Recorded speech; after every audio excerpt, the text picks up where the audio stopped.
Mas, meus irmãos, estaremos estudando a lição 7 da Revista dos Jovens, Fé para crer que Deus fala por meio da profecia. Segundo trimestre é a prova da vossa fé, vencendo a incredulidade para uma vida bem-sucedida. Revista comentada pelo pastor Eduardo Leandro Alves, auxiliar na Assembleia de Deus de João Pessoa. Então, estaremos falando sobre mais um ponto que devemos defender da atualidade, da realidade, que é Deus falando por meio da profecia. Vamos falar desde o Antigo Testamento até como Deus fala hoje, passando pelo Novo Testamento, por Jesus, pelo dom da profecia e também a atualidade deste dom. Louvado seja o nome do Senhor. O texto principal diz: mas o que profetiza fala aos homens para edificação, exortação e consolação. 1 Coríntios 14, 3. Já nessa carta que Paulo escreve aos Coríntios, ele dedica um capítulo falando sobre profecias, sobre o dom de profecia. E dá, então, aqui nesse versículo, a finalidade da profecia: edificação, exortação e consolação. E essas finalidades são necessárias para a igreja atual. Deus continua nos edificando, nos exortando e consolando através da profecia. As profecias são os oráculos de Deus que manifestam a sua vontade soberana para a humanidade. Louvado seja o nome do Senhor. Os objetivos são explicar a singularidade dos profetas do Antigo Testamento, destacar o ministério profético do Novo Testamento e compreender a importância da profecia bíblica. Louvado seja o nome do Senhor. O texto bíblico se encontra em 2 Pedro 1, 16 a 21. Porque não nos fazemos saber a virtude e a vinda do nosso Senhor Jesus Cristo, seguindo fábulas artificialmente compostas, mas nós mesmos vimos a sua majestade. Porquanto ele recebeu de Deus Pai honra e glória, quando da magnífica glória lhe foi dirigida a seguinte voz: Este é meu Filho amado, em quem me tenho comprazido. E ouvimos esta voz dirigida do céu, estando nós com ele no Monte Santo. E temos muito firme a palavra dos profetas, a qual bem fazeis em estar atentos, como a uma luz que alumia em lugar escuro, até que o dia esclareça e a estrela da alva apareça em vosso coração. Sabendo primeiramente isto, que nenhuma profecia da Escritura é de particular interpretação, porque a profecia nunca foi produzida por vontade de homem algum, mas os homens santos de Deus falaram inspirados pelo Espírito Santo. Louvado seja o nome do Senhor. Então, uma das características do profeta que encontramos aqui na orientação pedagógica na revista dos professores é que é aquele que fala em lugar de outro, porta-voz de Deus. Então, se nenhuma profecia é produzida por vontade humana, desde o Antigo Testamento, desde os profetas canônicos e literais, que deixaram registrado a palavra do Senhor, a voz do Senhor, ou seja, foram porta-vozes de Deus e ainda registraram as profecias. Até os dias de hoje, até o dom de profecia, esse profeta tem que ser o porta-voz de Deus. Está falando no lugar de Deus. Infelizmente, hoje as pessoas banalizam, e às vezes na sua emoção diz: profetiza aí para o seu irmão. Mas será se foi Deus que mandou profetizar? Será se aquela profecia geral para todo mundo? Então devemos tomar esse cuidado. Então, Deus continua falando através da profecia. Infelizmente, hoje alguns banalizam, outros acrescentam o que Deus não falou, outros até usam de falsidade e falam algo que Deus não falou. Então, como a profecia é coisa séria, falamos, essa banalização trata a profecia de qualquer jeito. E por isso, frustra alguns, outros começam a desacreditar, porque ao invés de esperar Deus falar, Deus usar, querem usar a Deus e querem usar esse status de ser de profeta, ou simplesmente acrescentando um brilho à sua pregação, e utilizam-se desse evangeliquez, e no meio da pregação usa desse subterfúgio. Então, profetiza para o seu irmão, ou eu profetizo. Como é sério isso, irmão? Como deveríamos tomar cuidado? O profeta é aquele que é porta-voz de Deus. Ele só pode falar se Deus mandar. Nenhuma profecia foi produzida por vontade de homem algum, nem a escrita, nem aquela com autoridade canônica, nem a que o Senhor hoje vai nos alertar, nos exaltar. E se é Deus que fala, Se é Deus que falou em sua palavra, está registrado. Se é Deus que vai falar hoje para nossa exortação, consolação e edificação, então certamente Deus não vai falar outra coisa. Essa profecia tem que ser avaliada, tem que passar pelo crivo da palavra, porque Deus não é Deus de confusão. Deus não vai dar uma mensagem que vai contrariar a sua palavra, aquela que já está registrada. Louvado seja o Senhor, que é a profecia das profecias. Deus pode nos usar com esse dom, com essas finalidades, edificação, exortação e consolação, mas sem mudar o seu discurso, né? Então, por isso que a profecia ela tem que ser pesada e avaliada conforme a palavra de Deus. Não podemos passar para o extremo daqueles que banalizam, acham que é brincadeira, né, e engana as pessoas ou frustra as pessoas, e não podemos ir para outro extremo de achar que o dom de profecia já cessou, né? Então a Bíblia ensina, Paulo diz que para procurarmos, né, os melhores dons, principalmente o de profetizar. Então Deus continua falando, Deus não desfaz do que ele já disse, glórias a Deus, e os dons não cessaram, é atual. Deus continua cuidando da sua igreja e falando conosco em momentos especiais de forma sobrenatural, nunca trazendo uma nova revelação que contrarie a sua palavra. Introdução. Estamos vivendo em uma sociedade que deseja desacreditar a fé cristã. Isso ocorre por meio de severos ataques às escrituras sagradas. Muitos erroneamente dizem que a Bíblia precisa ser atualizada para o nosso tempo, devido às recentes inquietações e demandas sociais. Mas cremos que a palavra de Deus é imutável, eterna, e seus preceitos são para os seres humanos de todos os tempos. Nessa lição estudaremos a respeito do profetismo no Antigo Testamento, do dom de profecia, a responsabilidade da igreja como portadora da mensagem profética e princípios da interpretação das profecias bíblicas. Você verá que as profecias fazem parte da revelação que Deus dá ao seu povo, né? Então, além do dom da profecia, claro, principalmente, em primeiro lugar, nós temos a profecia das profecias, que é a palavra de Deus.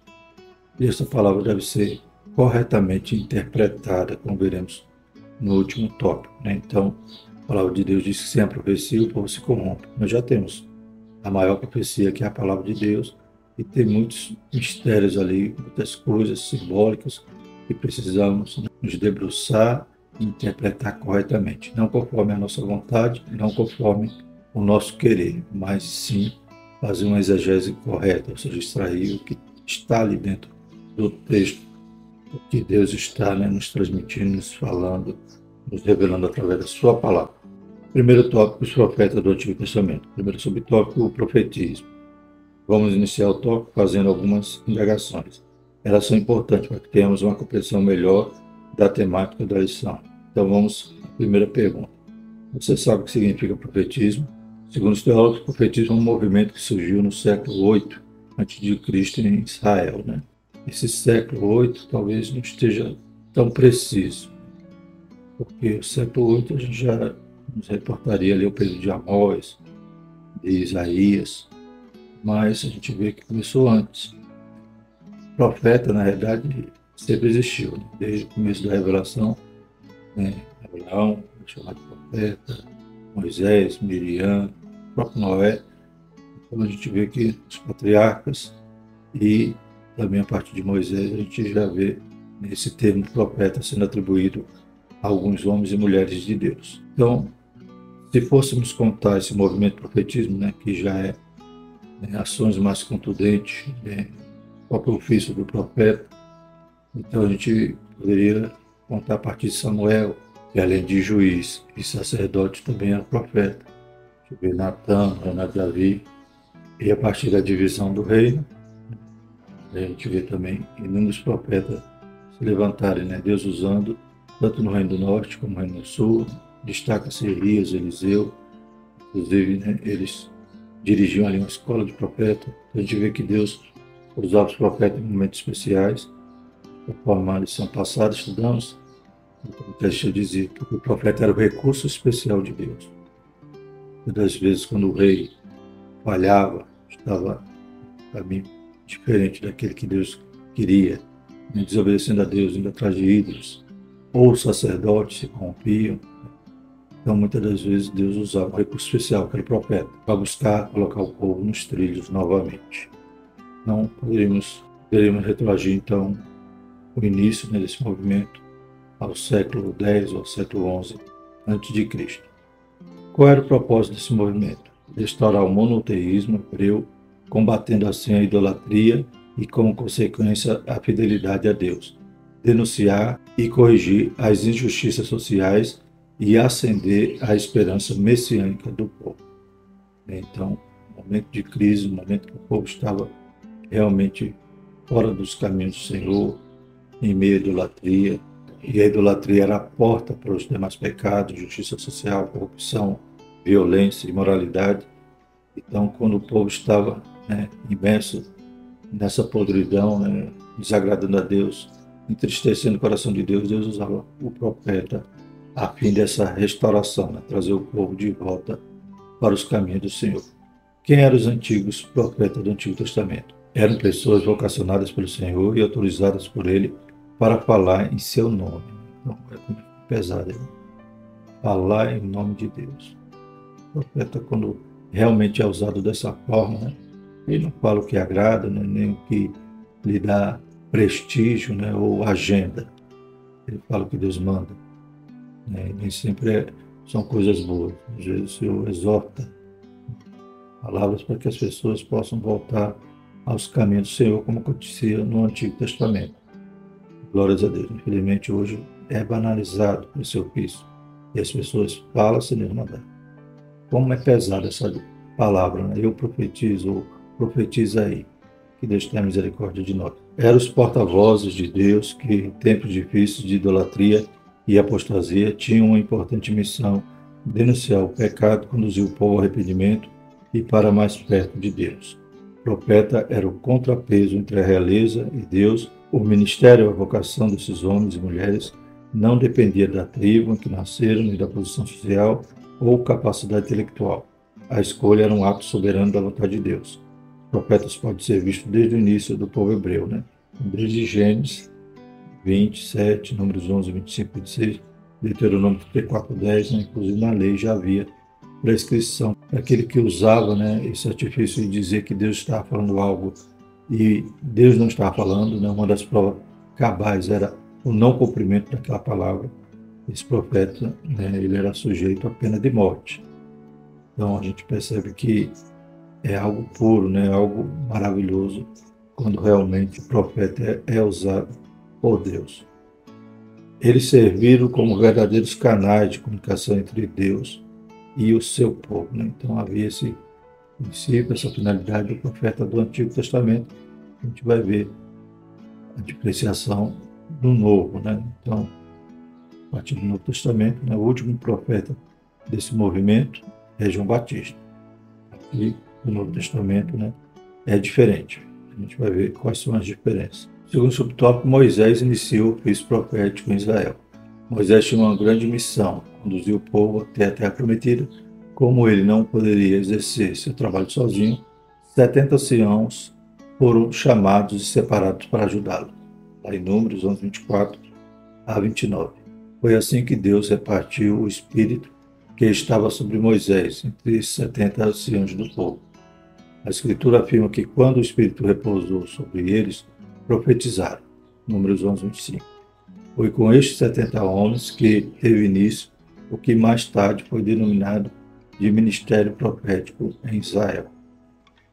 Vê que Deus tira o Espírito que estava sobre Moisés, ou seja, o Espírito Santo, e derrama agora sobre os 70 anciãos. E uma das características desse momento, né, de poder ali, né, foi que eles profetizaram. Inclusive, a Bíblia fala que tiveram dois que não estavam ali no arraial e profetizaram fora do arraial, e Josué vai lá, né, denunciar Moisés. Moisés perguntar com ciúme de mim, né? Antes seria interessante, seria bom que todo o povo profetizasse, né? Glórias a Deus. Moisés também era aquele profeta, né, que serve de referencial à profecia do Messias, né? Que Deus ia levantar um profeta semelhante a Moisés, ou seja, alguém que falasse face a face com Deus, transmitisse essa palavra, né, e fizesse uma obra semelhante a de Moisés, de libertador. Glórias a Deus. Essa profecia se referia ao Messias, a Jesus. Glórias a Deus. E o terceiro subtópico, os desígnios do ministério profético. Deus usou homens e mulheres como profetas do Antigo Testamento, como Débora, Hulda, Jeremias, Isaías, Amós, etc. Né? Então, volta aqui um pouco ao tópico anterior, subtópico anterior, que fala que não dependia de família, de cultura, de nada. Deus usava quem queria, como queria. Né? Homens, mulheres, pertencente à realeza, pertencente ao povo, boieiro, né? Plantador de sicômoro, como Amós, comerciantes, né? Como Oséias. Então, Deus usava pessoas de maneira especial, pois Ele que chama, Ele que usava. Então, não dependia de ser da tribo de Arão para ser da ordem sacerdotal. Deus usava pequenininho, né? E falava, né? Daquele profeta Micaías, né? Que Acabe faz aliança ali com Josafá, e Acabe possuía ali os seus profetas, né, da corte, que só falava o que ele queria ouvir.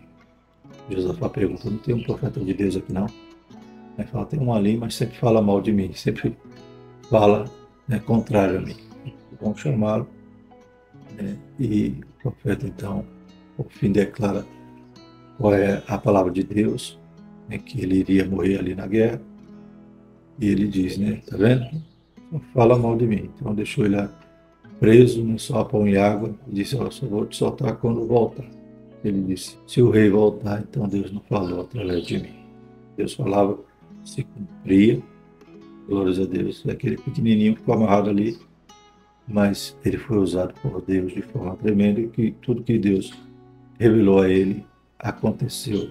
Acabe morreu ali em batalha. Se disfarçou, tentou colocar Josafá na frente para morrer no lugar dele, mas acabou uma flecha sem querer sendo solta ali do arco e foi atingir uma brechinha lá na sua armadura, e Acabe morreu. Então, nesse ponto, né, lembrando aqui de Acabe, a gente vê também que havia muitos falsos profetas, profetas acumulados com sacerdote e profetas da corte, que recebiam, tanto um como o outro, tinham benefícios para profetizar o que Deus não mandava.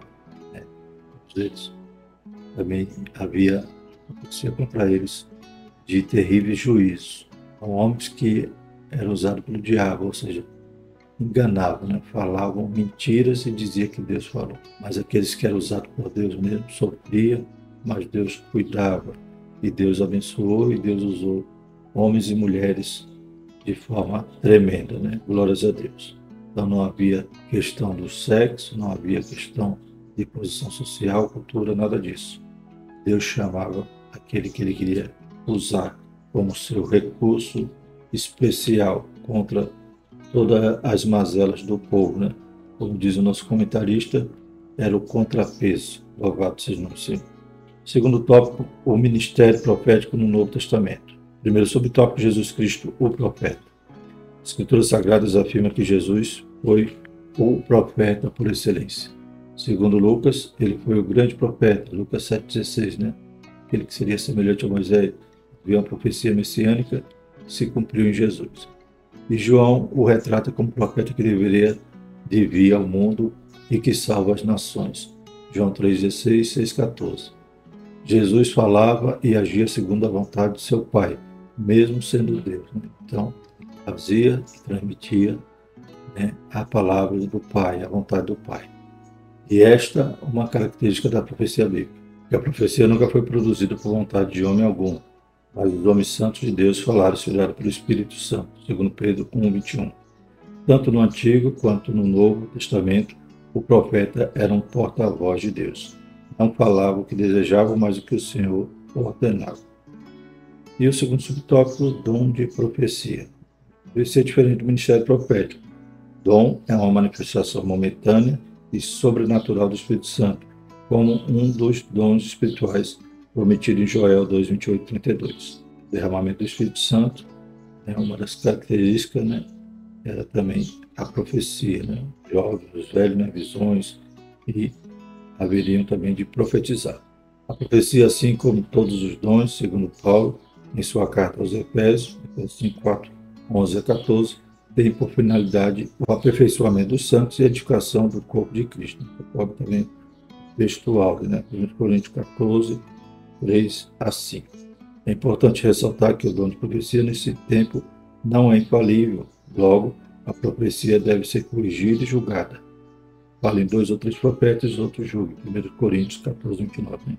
Esse capítulo 14 de 1 Coríntios fala sobre esse dom. Se fosse algo que não existiria mais, para que Paulo estava instruindo a igreja sobre tal dom. Não era, né, nos dias ali de Pentecostes, já para uma igreja futura, a igreja de Coríntios, também para todas as igrejas de todas as épocas. Então, o dom de profecia é diferente do ministério profético. Né? Então, vimos que o último profeta foi João Batista, o último a exercer esse ministério profético, ou seja, Deus, né, se utilizava de uma pessoa, um homem ou mulher, aquele ofício. E as pessoas daí iam consultá-la, né? Como Uda, né, por exemplo. Né?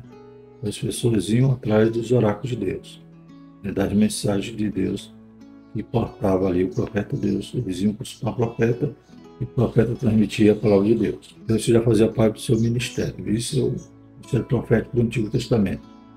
Então, da mesma forma que o sacerdote apresentava, né, o povo a Deus, né, então o povo ia até o sacerdote para pedir perdão, para oferecer o sacrifício e levava do povo para Deus. O profeta, né, ele fazia o caminho inverso, né? Ele apresentava o que Deus tinha para o povo.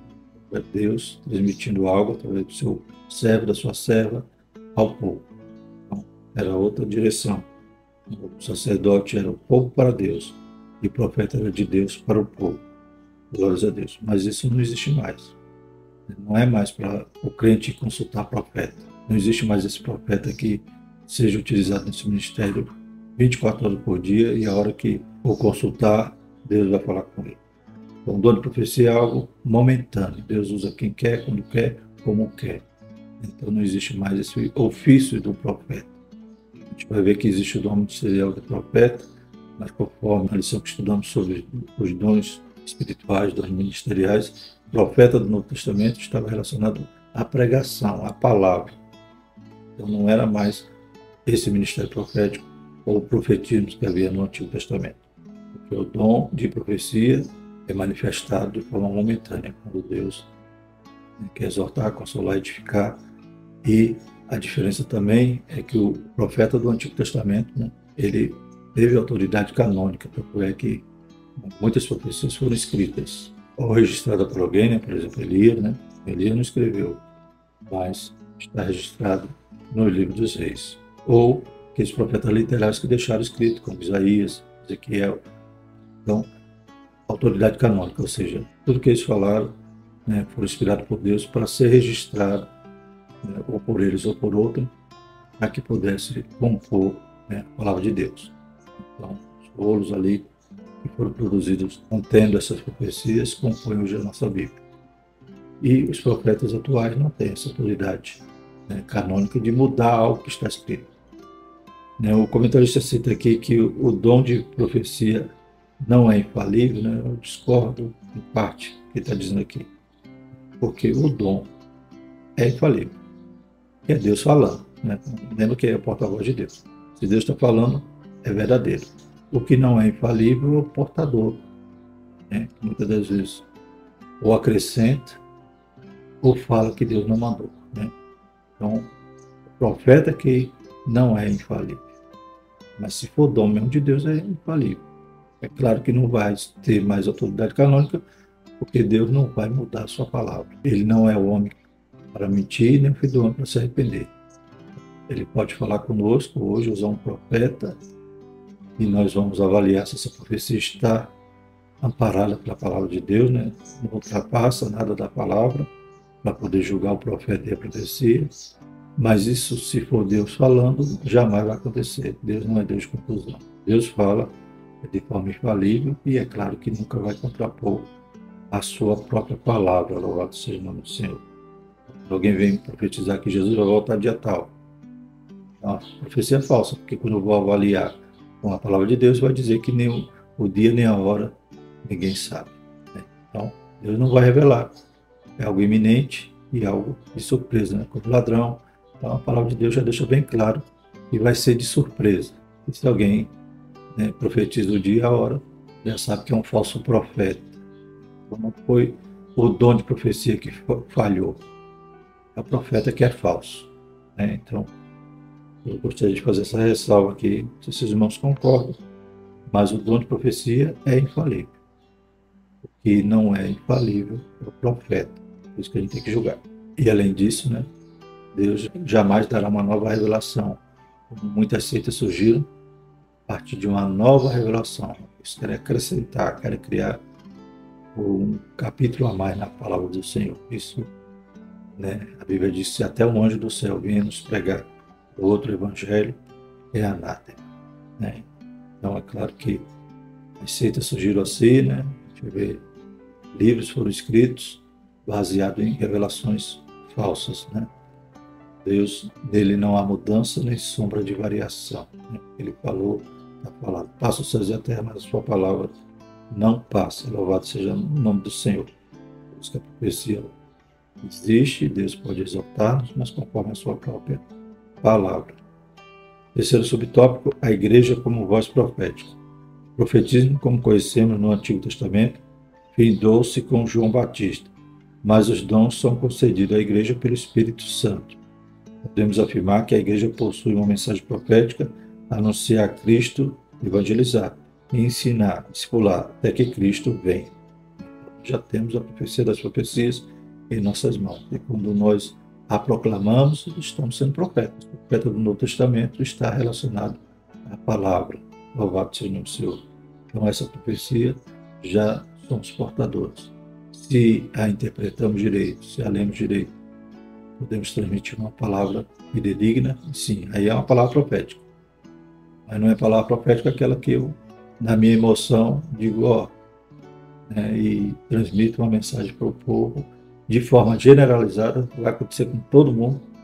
Uma bênção, por exemplo, dizer, irmãos, eu disse para o seu irmão que a prova vai acabar amanhã. Vai acabar a prova de todo mundo amanhã? Poderia até ser, se Deus indicasse, né? Fulano de tal, né? Ó, Deus está falando para você. Se for Deus mesmo está falando, vai se cumprir. Mas chavões, né? No meio da pregação, de dizer, coloca o nome do seu irmão e faz uma profecia generalizada para todo mundo. Será se foi Deus que falou? Tomara que a prova de todo mundo acabe no dia seguinte, né? Mas não brinquemos, né, de ser profeta. Só abramos nossa boca para dizer que Deus mandou, que Deus falou, se Deus realmente falar. Não é um recurso da homilética, né? Ficar usando esses chavões, né? E só porque o pregador famoso fala, eu vou falar também. Que Deus tenha misericórdia. Agora, quando Deus mandar, ele fala, né? Fale mesmo, porque você está sendo usado por Deus, você é um porta-voz, é um canal de Deus.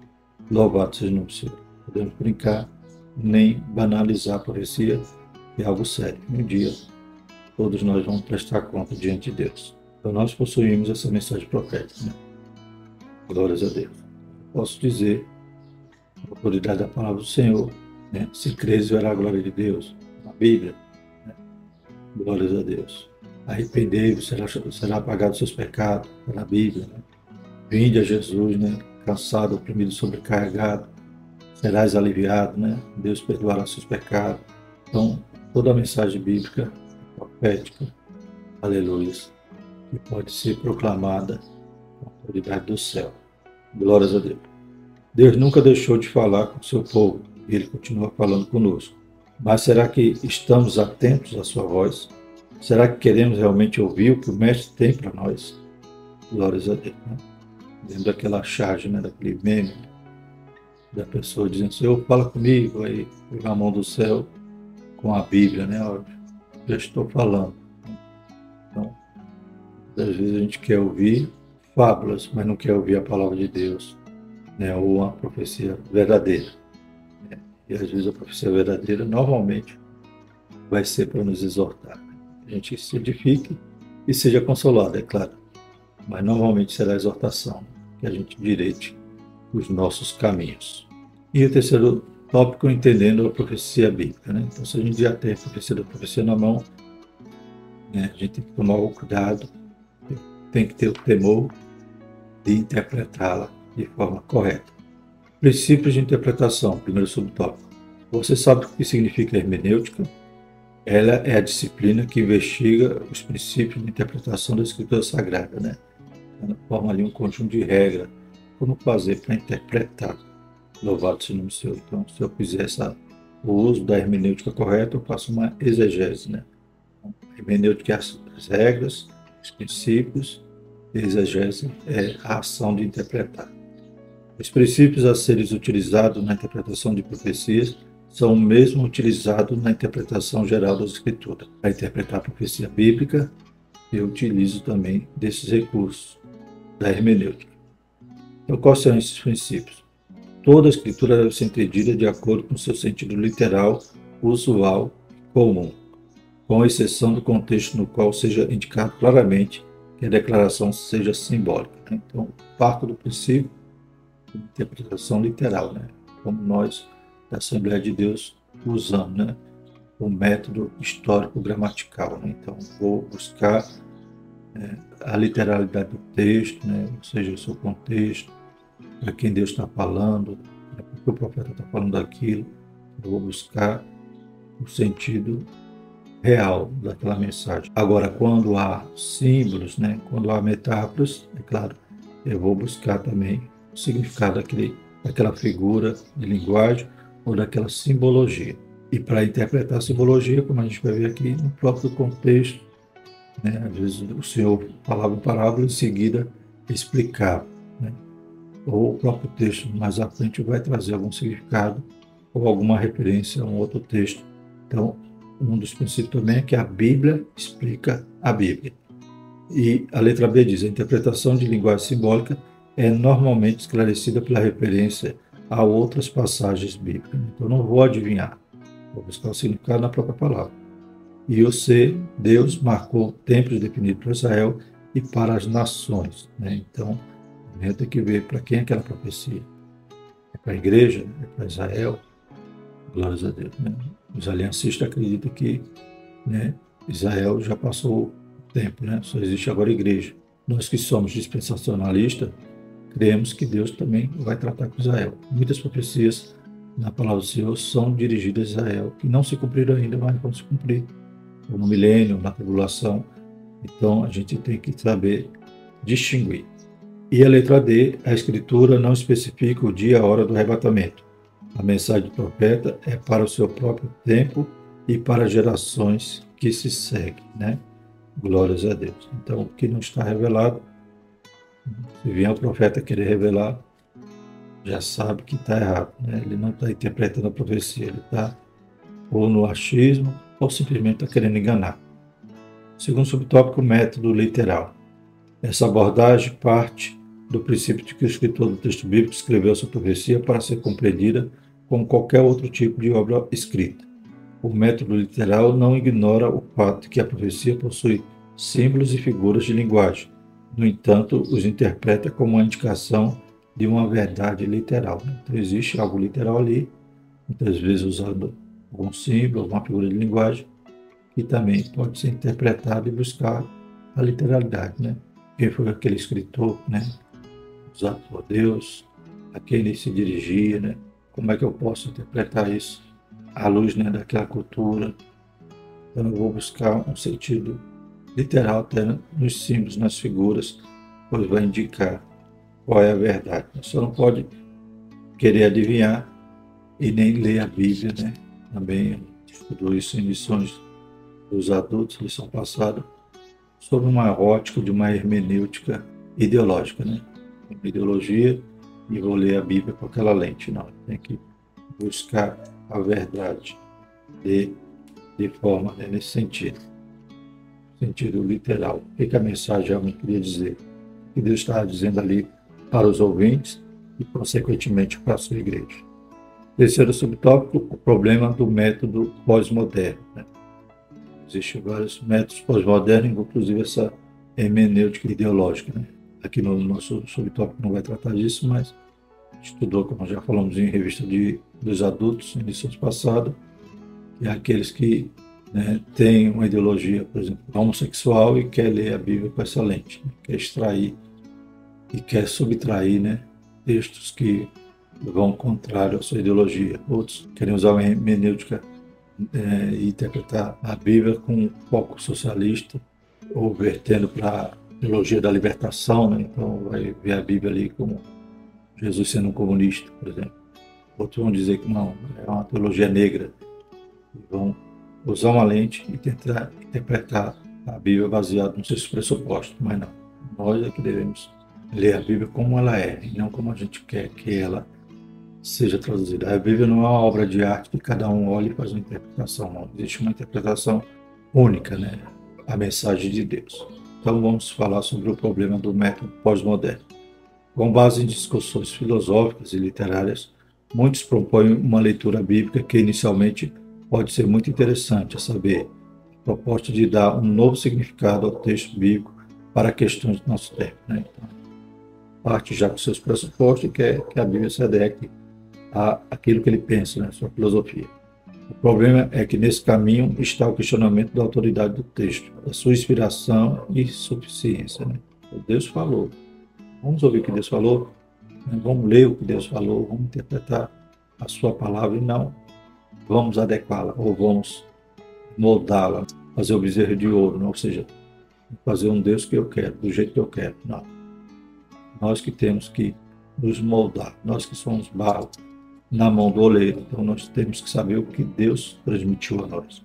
Queremos que toda a Escritura é inspirada para ensinar e que Deus se revela ao homem mediante as profecias que estão na sua palavra. Toda a Escritura é inspirada e não apenas parte dela. O pentecostalismo tem, ao longo dos anos, contribuído para uma forma de leitura bíblica correta. Sem a ação do Espírito Santo, não conseguimos ter uma compreensão e nem fazer uma hermenêutica correta de nenhuma parte das Escrituras Sagradas, né?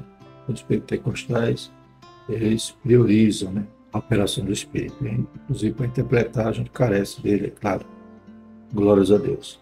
Cremos na atuação do Consolador para nos ajudar a entender os textos bíblicos e também usar pessoas em nosso tempo como profetas que falaram em nome do Senhor. Glórias a Deus.